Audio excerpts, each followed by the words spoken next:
Ogni giorno in Veneto ci sono quasi 8.000 persone che si alzano di notte per andare a lavorare, caricano le loro reti, escono con la loro barca e vanno a raccogliere le vongole in mare per tornare alle loro famiglie molte ore dopo.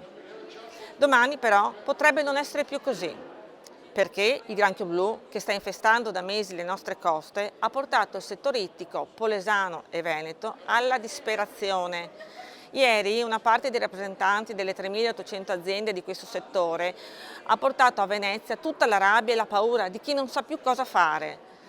Famiglie, operai, collaboratori, il granchio blu potrebbe cancellare per sempre questo settore. È per questo che da Venezia a Bruxelles, dove mi trovo, dobbiamo unirci tutti al fianco dei pescatori. Tra pochi mesi si voterà per il rinnovo al Parlamento europeo. Non dobbiamo permettere che la giusta battaglia dei pescatori veneti contro il granchio blu venga dimenticata nella bolgia delle urne. Pescatori e vongolari ruggini, veneziani e ferraresi, l'Europa deve fare di più per voi. Io sono al vostro fianco in questa battaglia.